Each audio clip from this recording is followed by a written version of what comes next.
In the 1800s, there were islands in the South Pacific that no sane man dared enter. Islands shrouded in darkness. Islands where the smoke of cook fires carried with it a warning that strangers who arrived did not leave.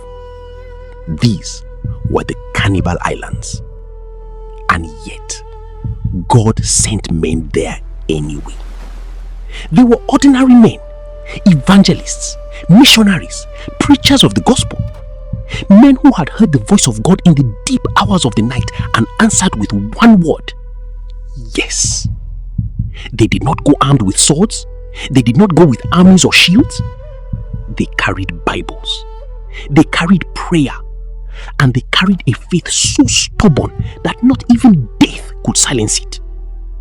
Word had reached their ears of a people who had never heard the name of Jesus Christ. A tribe living on a remote island, fierce, territorial, and close to the outside world. And still, they went. When their boat touched the shores of that island, the air changed. The trees were thick. The silence was the kind that watches you. And before they could take 10 steps inland, they were surrounded. Warriors, spears raised, eyes fierce. The missionaries did not run. They stood still. They prayed. They were seized, bound, and marched deep into the jungle toward the center of the tribe's power, the palace of the king. What they found was not what they expected. The great king, feared by all, worshipped by many, lay on his mat, pale, weak, burning with fever. His healers had failed him. His priests had called on their gods, and the gods had not answered. The king was dying. One of the missionaries stepped forward. He looked at the sick man before him, not with fear, not with contempt, but with the eyes of a man who knew a God that heals. He knelt and he began to pray. The prayer was simple. It was not decorated with the language of performance. It was the cry of a servant to a mighty God. Lord, you are the healer of all flesh. Let this man know your power. And then something happened that no one in that palace could explain. The fever broke. That night, the king slept peacefully for the first time in weeks. By morning, he sat up. By the third day, he walked. The village erupted. Who were these strangers? What power did they carry? What God answered prayers like this? The king, now standing on his own feet, looked at the missionaries with new eyes. But old habits are stubborn things, and the king did not yet surrender his heart.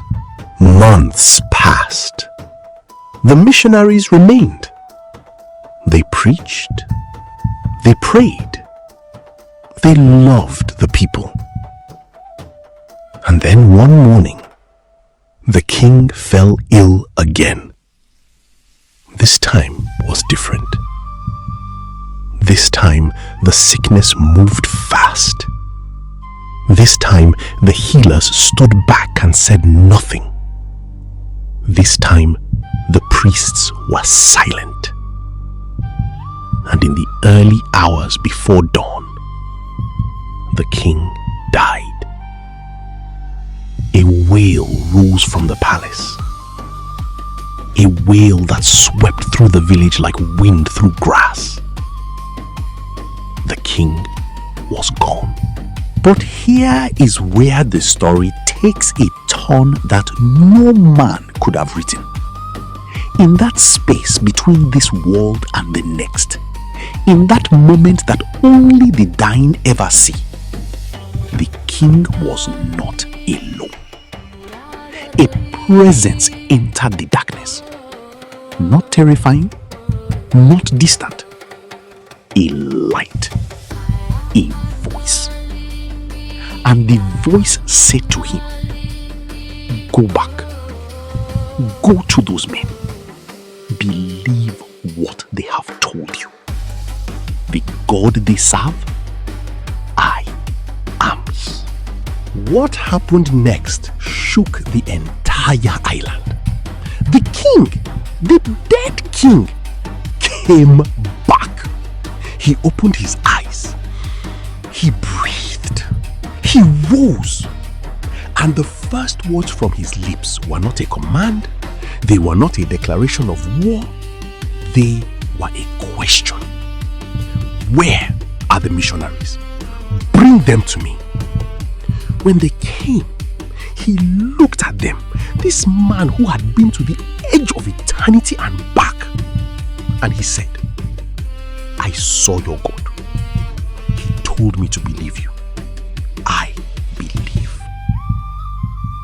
That day, on that island, everything changed. The king who believed became a king who proclaimed, and the people who had lived in darkness began to turn toward the light. They came with no army. They came with no weapons. They came only with the name of Jesus and the willingness to trust Him with their lives. And God, faithful God, went ahead of them into places no human strategy could reach, into a king's death, into eternity itself. And He brought a man back with one message: the God they serve, believe them. This is what happens when ordinary people say yes to an extraordinary God. What is God calling you into? What island has He assigned to your name? Say yes. He has already gone before you. If this story stirred your spirit, drop the word fire in the comments. And subscribe to Power Prayer Network, where faith meets the impossible.